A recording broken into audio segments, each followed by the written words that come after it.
आज हम आपको सुनाने जा रहे दुनिया का सबसे अनमोल रत्न कहानी, जो कि मुंशी प्रेमचंद जी की प्रसिद्ध कहानी है। तो चलिए शुरू करते हैं इस कहानी को। दिलफिगार एक कटीले पेड़ के नीचे दामन चाक किए बैठा हुआ खून के आंसू बहा रहा था। वह सौंदर्य की देवी यानी मलका दिलफरेब का सच्चा और जान देने वाला प्रेमी था। उन प्रेमियों में नहीं जो इत्र फुलेल में बसकर और शानदार कपड़ों से सजकर आशिक के वेश में माशूकियत का दम भरते हैं, बल्कि उन सीधे सादे भोले भाले फिदाइयों में जो जंगल और पहाड़ों से सिर टकराते हैं और फरियाद मचाते फिरते हैं। दिलफरेब ने उससे कहा था कि अगर तू मेरा सच्चा प्रेमी है तो जा और दुनिया की सबसे अनमोल चीज लेकर मेरे दरबार में आ, तब मैं तुझे अपनी गुलामी में कबूल करूंगी।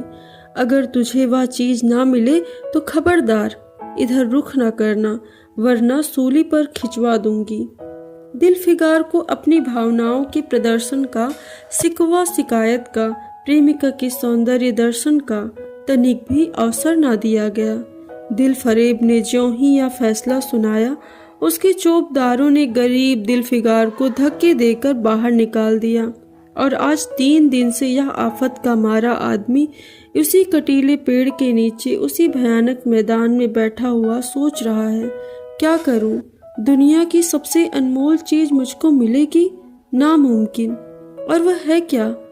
कारू का खजाना, आबे हयात, खुसरो का ताज, जामे जम, तख्ते ताउस, परवेज की दौलत? नहीं, यह चीजें हरगिज नहीं। दुनिया में जरूर इनसे भी महंगी, इनसे भी अनमोल चीजें मौजूद हैं, मगर वह है क्या? कहाँ है? कैसे मिलेगी? या खुदा, मेरी मुश्किल क्यों कर आसान होगी? दिलफिगार इन्हीं ख्यालों में चक्कर खा रहा था और अक्ल कुछ काम ना करती थी। मुनीर सामी को हातिम सा मददगार मिल गया। ऐ काश कोई मेरी भी मददगार हो जाता। एक काश मुझे भी उस चीज का जो दुनिया की सबसे बेशकीमती चीज है नाम बतला दिया जाता। भला से वह चीज हाथ ना आती, मगर मुझे इतना तो मालूम हो जाता कि वह चीज किस किस्म की चीज है। मैं घड़े बराबर मोती की खोज में जा सकता हूँ। मैं समुंदर का गीत, पत्थर का दिल, मौत की आवाज और उनसे भी ज्यादा बेनिशान चीजों की तलाश में कमर कस सकता हूँ, मगर दुनिया की सबसे अनमोल चीज, यह मेरी कल्पना की उड़ान से बहुत ऊपर है। आसमान पर तारे निकल आए थे। दिलफिगार एकाएक खुद का नाम लेकर उठा और एक तरफ को चल पड़ा। भूखा प्यासा, नंगे बदन, थकन से चूर, वह बरसों वीरानों और आबादियों की खाक छानता फिरा। तलवे कांटों से छलनी हो गए, शरीर में हड्डियां ही हड्डियां दिखाई देने लगी, मगर वह चीज जो दुनिया की सबसे बेशकीमती चीज थी ना मिली और ना उसका कोई निशान मिला। एक रोज वह भूलता भटकता एक मैदान में जा निकला, जहां हजारों आदमी गोल बांधे खड़े थे और बीच में कई अमामे, चोंगे वाले, दढ़ियल, काजी, अफसरी शान से बैठे हुए कुछ आपस में सलाह मशविरा कर रहे थे और इस जमात से जरा दूर पर एक सूली गड़ी थी। दिलफिगार कुछ तो कमजोरी की वजह से, कुछ यहाँ की कैफियत देखने के इरादे से ठिठक गया। क्या देखता है कि कई लोग नंगी तलवारें लिए एक कैदी को, जिसके हाथ में पैर में जंजीरें थी, पकड़े लिए चले जा रहे हैं। सूली के पास पहुंचकर सब सिपाही रुक गए और कैदी की हथकड़ियां, बेड़ियां सब उतार ली गई।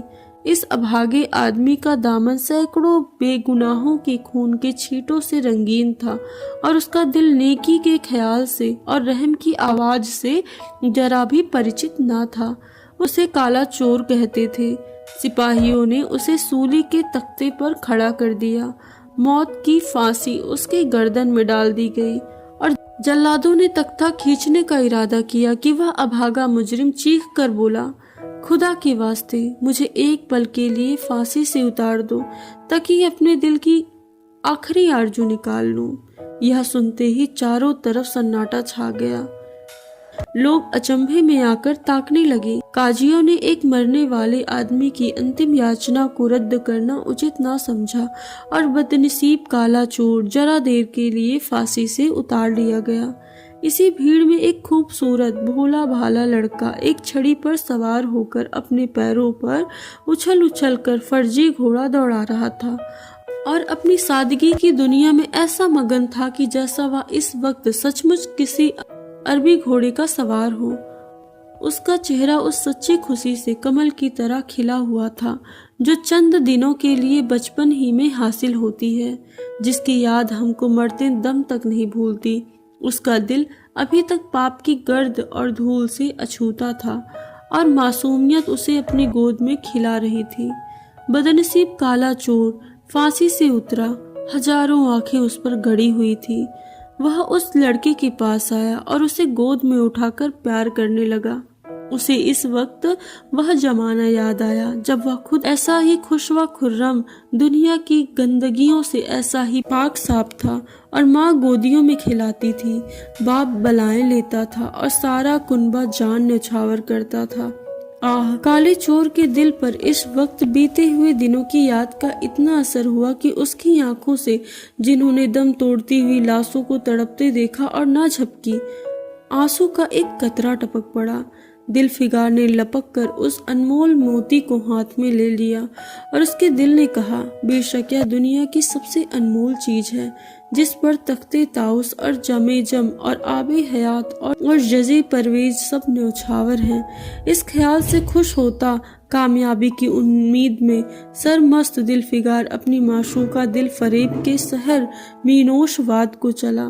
मगर ज्यों-ज्यों मंजिलें तय होती जाती थी उसका दिल बैठा जाता था कि कहीं उस चीज की जिसे मैं दुनिया की सबसे बेशकीमती चीज समझता हूँ दिल फरेब की आंखों में कद्र ना हुई तो मैं फांसी पर चढ़ा दिया जाऊंगा और इस दुनिया से नामुराद हो जाऊंगा। लेकिन जो हो सो हो, अब तो किस्मत आजमाई है। आखिरकार पहाड़ और दरिया तय करते शहर मीनोशवाद आ पहुंचा और दिल फरेब की ड्योढ़ी पर जाकर विनती की कि थकान से टूटा हुआ दिलफिगार खुदा फजल से हुक्म की तामील करके आया है और आपकी कदम चूमना चाहता है। दिल फरेब ने फौरन अपने सामने बुला भेजा और एक सुनहरे पर्दे की ओट से फरमाइश की कि वह अनमोल चीजें पेश करो। दिलफिगार ने आशा और भय की एक विचित्र मना स्थिति में वह बूंद पेश की और उसकी सारी कैफियत बहुत पुरअसर लफ्जों में बयान की। दिल फरेब ने पूरी कहानी बहुत गौर से सुनी और वह भेंट हाथ में लेकर जरा देर तक गौर करने के बाद बोली, दिलफिगार, बेशक तूने दुनिया की एक बेशकीमती चीज ढूंढ निकाली, तेरी हिम्मत और तेरी सूझबूझ की दाद देती हूँ, मगर यह दुनिया की सबसे बेशकीमती चीज नहीं है। इसीलिए तू यहाँ से जा और फिर कोशिश कर, शायद अब की तेरे हाथ वह मोती लगे और तेरी किस्मत में मेरी गुलामी लिखी हो। जैसा कि मैंने पहले ही बतला दिया था, मैं तुझे फांसी पर चढ़वा सकती हूँ, मगर मैं तेरी जान बख्शी करती हूँ इसीलिए कि तुझमें वह गुण मौजूद हैं जो मैं अपने प्रेमी में देखना चाहती हूँ और मुझे यकीन है कि तू जरूर कभी न कभी कामयाब होगा। नाकाम और नामुराद दिलफिगार इस मासूकाना इनायत से जरा दिलेर होकर बोला, ए दिल की रानी, बड़ी मुद्दत के बाद तेरी ड्योढ़ी पर सजदा करना नसीब होता है। फिर खुदा जाने ऐसा दिन कब आएगा। क्या तू अपने जान देने वाले आशिक के बुरे हाल पर तरस न खाएगी और क्या अपने रूप की एक झलक दिखाकर इस जलती हुई दिलफिगार को आने वाली शक्तियों के झेलने की ताकत ना देगी। तेरी एक मस्त निगाह की नशे से चूर होकर मैं वह कर सकता हूँ जो आज तक किसी ने ना बन पड़ा हो। दिल फरेब आशिक की यह चाव भरी बातें सुनकर गुस्सा हो गई और हुक्म दिया कि इस दीवाने को खड़े खड़े दरबार से निकाल दो। चौबदार ने फौरन गरीब दिलफिगार को धक्के देकर यार के कूचे से बाहर निकाल दिया। कुछ देर तक तो दिलफिगार अपनी निष्ठुर प्रेमिका की इस कठोरता पर आंसू बहाता रहा और सोचने लगा कि कहाँ जाऊं। मुद्दतों रास्ते नापने और जंगलों में भटकने के बाद आंसू की यह बूंद मिली थी। अब ऐसी कौन सी चीज है जिसकी कीमत इस आबदार मोती से ज्यादा हो। हजरते खिज्र, तुमने सिकंदर को आबे हयात के कुएं का रास्ता दिखाया था। क्या मेरी बाह ना पकड़ोगे? सिकंदर तो सारी दुनिया का मालिक था, मैं तो एक बेघर बार मुसाफिर हूँ। तुमने कितनी ही डूबती किश्तियाँ किनारे लगाई हैं, मुझ गरीब का बेड़ा पार भी करो। ए अली मुकाम जिब्रील, कुछ तुम ही इस नीम जान दुखी आशिक पर तरस खाओ। तुम खुदा के एक खास दरबारी हो, क्या मेरी मुश्किल आसान ना करोगे? गरज यह है कि दिल फिगार ने बहुत फरियाद मचाई, मगर उसका हाथ पकड़ने के लिए कोई सामने न आया। आखिर निराश होकर वह पागलों की तरह दोबारा एक तरफ को चल खड़ा हुआ। दिल फिगार ने पूरब से पश्चिम तक और उत्तर से दक्षिण तक कितने ही जंगलों और वीरानों की खाक छानी। कभी बर्फिस्तानी चोटियों पर सोया, कभी डरावनी घाटियों में भटकता फिरा, मगर जिस चीज की धुन थी वह ना मिली। यहाँ तक कि उसका शरीर हड्डियों का एक ढांचा बनकर रह गया। एक रोज वह शाम के वक्त किसी नदी के किनारे खस्ता हाल पड़ा हुआ था। बेखुदी के नशे से चौंका तो क्या देखता है कि चंदन की एक चिता बनी हुई है और उस पर एक युवती सुहाग के जोड़े पहने 16 श्रृंगार किए बैठी हुई है। उसकी जांघ पर उसके प्यारे पति का सर है। हजारों आदमी गोल बांधे खड़े हैं और फूलों की बरखा कर रहे हैं। यकाएक चिता में से खुद ब खुद एक लपट उठी। सती का चेहरा उस वक्त एक पवित्र भाव से आलोकित हो रहा था। चिता की पवित्र लपटें उसके गले में लिपट गईं और दम के दम में वह फूल सा शरीर राख का ढेर हो गया। प्रेमिका ने अपने प्रेमी पर न्यौछावर कर दिया खुद को, और दो प्रेमियों के सच्चे पवित्र अमर प्रेम की अंतिम लीला आंख से ओझल हो गई। जब सब लोग अपने घरों को लौटे तो दिल फिगार चुपके से उठा और अपने चाक दामन कुर्ते में यह राख का ढेर समेट लिया और इस मिट्टी भर राख को दुनिया की सबसे अनमोल चीज समझता हुआ सफलता के नशे में चूर यार के कुनबे की तरफ चल पड़ा। अब की ज्यों-ज्यों वह मंजिल के करीब आता उसकी हिम्मत बढ़ती जाती। कोई उसके दिल में बैठा हुआ कह रहा था, अब की तेरी जीत है, और इस ख्याल ने उसके दिल को जो जो सपने दिखाए उनकी चर्चा व्यर्थ है। आखिरकार वह शहर मीनोशवाद में दाखिल हुआ और दिल फरेब की ऊंची ड्योढ़ी पर जाकर और खबर दी कि दिल फिगार सुरखरू होकर लौटा है और हुजूर के सामने आना चाहता है। दिल फरेब ने जाबाज आशिक को फौरन दरबार में बुलाया और उस चीज के लिए जो दुनिया की सबसे बेशकीमती चीज थी हाथ फैला दिया। दिल फिगार ने हिम्मत करके उसकी चांदी जैसी कलाई को चूम लिया और मुट्ठी भर राख को उसकी हथेली में रख कर सारी कैफियत दिल को पिघला देने वाले लफ्जों में कह सुनाई और सुंदर प्रेमिका के होठों से अपनी किस्मत का मुबारक फैसला सुनने के लिए इंतजार करने लगा। दिल फरेब ने उस मुट्ठी भर राख को आंखों से लगा लिया और कुछ देर तक विचारों के सागर में डूबे रहने के बाद बोली, ए जान निछावर करने वाले आशिक दिल फिगार, बेशक यह राख जो तू लेकर आया है, जिसमें लोहे को सोना कर देने की सिफत है, दुनिया की बहुत बेशकीमती चीज है और सच्चे दिल से तेरा एहसानमंद हूँ कि तूने ऐसी अनमोल भेंट मुझे दी, मगर दुनिया में इससे भी ज्यादा अनमोल कोई चीज है। जा उसे तलाश कर और तब मेरे पास आ। मैं तहे दिल से दुआ करती हूँ कि खुदा तुझे कामयाब करे। यह कहकर सुनहरे पर्दे से बाहर आई और माशुकाना अदा से अपने रूप का जलवा दिखाकर फिर नजरों से ओझल हो गई। एक बिजली थी कि कौंधी और फिर बादलों के पर्दे में छिप गई। अभी दिल फिगार के होश हवास ठिकाने पर ना आ पाए थे कि चौकीदार ने मुलामियत से उसका हाथ पकड़कर यार के कूंचे से उसको निकाल दिया और फिर तीसरी बार वह प्रेम का पुजारी निराशा के अथाह समुंदर में गोता लगाने लगा। दिल फिगार का हियाब छूट गया। उसे यकीन हो गया कि मैं दुनिया में इस तरह नाशाद और नामुराद मर जाने के लिए पैदा किया गया था। अब इसके सिवा कोई चारा नहीं कि किसी पहाड़ पर चढ़कर नीचे कूद पड़ूं ताकि माशूक के जुल्मों की फरियाद करने के लिए एक हड्डी भी बाकी ना रहे। वह दीवाने की तरह उठा और गिरता पड़ता एक गगनचुंबी पहाड़ की चोटी पर जा पहुंचा। किसी और समय वह ऐसे ऊंचे पहाड़ पर चढ़ने का साहस ना कर सकता था, मगर इस वक्त जान देने के जोश में उसे वह पहाड़ एक मामूली टिकरी से ज्यादा ऊंची ना नजर आई। करीब था कि वह नीचे कूद पड़े कि हरे हरे कपड़े पहने हुए और हरा अमामा बांधे एक बुजुर्ग एक हाथ में तस्बीह और दूसरे हाथ में लाठी लिए बरामद हुए और हिम्मत बढ़ाने वाले स्वर में बोले, दिलफिगार, नादान दिलफिगार, यह क्या बुज़दिलों जैसी हरकत है। तू मोहब्बत का दावा करता है और तुझे इतनी भी खबर नहीं कि मजबूत इरादा मोहब्बत के रास्ते की पहली मंजिल है। मर्द बन और यूं हिम्मत न हार। पूरब की तरफ एक देश है जिसका नाम हिंदुस्तान है, वहां जा और तेरी आरज़ू पूरी होगी। और यह कहकर हजरत खिज्र गायब हो गए।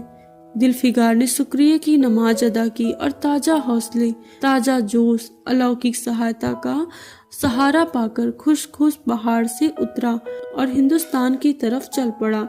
मुद्दतों तक कांटों से भरे हुए जंगलों, आग बरसाने वाले रेगिस्तानों और कठिन घाटियों और अलंघे पर्वतों को तय करने के बाद दिलफिगार हिंद की पाक सरजमीन में दाखिल हुआ और एक ठंडे पानी के सोते में सफर की तकलीफें धोकर थकान के मारे नदी के किनारे लेट गया। शाम होते होते वह एक चटियल मैदान में जा पहुंचा, जहां बेशुमार अधमरी और बेजान लाशें बिना कफन के पड़ी हुई थी। चील, कौवे और वहशी दरिंदे मरे पड़े हुए थे और सारा मैदान खून से लाल हो रहा था। यहाँ डरावना दृश्य देखते ही दिलफिगार का जी दहल गया। या खुदा, किस मुसीबत में जान फंसी। मरने वालों का तो कराहना, शिशकना और एड़ियां रगड़कर जान देना, दरिंदों का हड्डियों को नोचना और गोश्त के लोथड़ों को लेकर भागना, ऐसा भयानक सीन दिलफिगार ने कभी ना देखा था। यकायक उसे ख्याल आया, यह लड़ाई का मैदान है और यह लाशें सूरमा सिपाहियों की हैं। इतने में करीब से कराहने की आवाज आई। दिलफिगार उस तरफ फिरा तो देखा कि एक लंबा तगड़ा आदमी, जिसका मर्दाना चेहरा जान निकलने की कमजोरी से पीला हो गया है, जमीन पर सर झुकाए पड़ा हुआ है। सीने से खून का फव्वारा जारी है, मगर आबदार तलवार की मूठ पंजे से अलग नहीं हुई है। दिलफिगार ने एक चीथड़ा लेकर घाव के मुख पर रख दिया ताकि खून रुक जाए और बोला, ए जवामर्द, तू कौन है? जवामर्द ने यह सुनकर आंखें खोली और वीरों की तरह बोला, क्या तू नहीं जानता मैं कौन हूँ? क्या तूने आज इस तलवार की काट नहीं देखी? मैं अपनी माँ का बेटा और भारत माँ का सपूत हूँ। यह कहते कहते उसकी त्योरियों पर बल पड़ गए। पीला चेहरा गुस्से से लाल हो गया और आबदार शमशीर फिर अपनी जौहर दिखाने के लिए चमक उठी। दिलफिगार समझ गया कि यह इस वक्त मुझे दुश्मन समझ रहा है। नरमी से बोला, ए जवां मर्द, मैं तेरा दुश्मन नहीं हूँ। मैं अपने वतन से निकला हुआ एक गरीब मुसाफिर हूँ। इधर भूलता भटकता आ निकला हूँ। बराए मेहरबानी मुझसे यहाँ की कुल कैफियत बयान कर। यह सुनते ही घायल सिपाही बहुत मीठे स्वर में बोला, अगर तू मुसाफिर है तो आ, मेरे खून से तर पहलू में बैठ जा, क्योंकि यही 2 अंगुल जमीन है जो मेरे पास बाकी रह गई है, जो सिवाय मौत के कोई नहीं छीन सकता। अफसोस है कि तू यहाँ ऐसे वक्त में आया जब हम तेरा अतिथि सत्कार करने के योग्य नहीं। हमारे बाप दादा का देश आज हमारे हाथ से निकल गया और इस वक्त हम बेवतन हैं, मगर पहलू बदलकर हमने हमलावर दुश्मन को बता दिया कि राजपूत हमारे देश के लिए कैसी बहादुरी से जान देता है। यहाँ आसपास जो तू लाशों का ढेर देख रहा है, यह उन लोगों की है जो इस तलवार के घाट उतरे हैं। मुस्कुराकर बोलता है और गोया कि मैं बेवतन हूँ, मगर गनीमत है कि दुश्मन की जमीन पर मर रहा हूँ। सीने की घाव से चीथड़ा निकालकर, क्या तूने यह मरहम रख दिया? खून निकलने दे, इसे रोकने से क्या फायदा? क्या मैं अपने ही देश में गुलामी करने के लिए जिंदा रहूं? नहीं, ऐसी जिंदगी से मर जाना अच्छा है। इससे अच्छी मौत मुमकिन नहीं। जवामर्द की आवाज मध्यम हो गई, अंग ढीले पड़ गए, खून इतना ज्यादा बह गया कि खुद ब खुद बंद हो गया। रह रहकर एकाध बूंद टपक पड़ता था। आखिरकार सारा शरीर बेदम हो गया, दिल की हरकत बंद हो गई, आंखें मुंद गई। दिलफिगार ने समझा अब काम तमाम हो गया कि मरने वाले ने धीरे से कहा, भारत माता की जय, और उसके सीने से खून का आखिरी कतरा निकल पड़ा।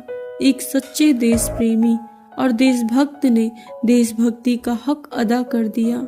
दिलफिगार पर इस दृश्य का बहुत गहरा असर पड़ गया और उसके दिल ने कहा, बेशक दुनिया में खून के इस कतरे से ज्यादा अनमोल कोई चीज नहीं हो सकती। उसने फौरन उस खून की बूंद को, जिसके आगे यमन का लाल भी हीच है, हाथ में ले लिया और इस दिलेरी राजपूत की बहादुरी पर हैरत करता हुआ अपने वतन की तरफ रवाना हुआ और सख्तियां झेलता आखिरकार बहुत दिनों के बाद रूप की रानी मलका दिल फरेब की ड्योढ़ी पर जा पहुंचा और पैगाम दिया कि दिलफिगार सुरखरू और कामयाब होकर लौटा है और दरबार में हाजिर होना चाहता है। दिल फरेब ने उसे फौरन हाजिर होने का हुक्म दिया। खुद हस्बे मामूल सुनहरे पर्दे की ओट में बैठी और बोली, दिलफिगार अब की तो बहुत दिनों के बाद वापस आया है। ला, दुनिया की सबसे बेशकीमती चीज कहाँ है? दिलफिगार ने मेहंदी रची हथेलियों को चूमते हुए खून का वह आखिरी कतरा उस पर रख दिया और उसकी पूरी कैफियत पुरजोश लहजे में कह सुनाई।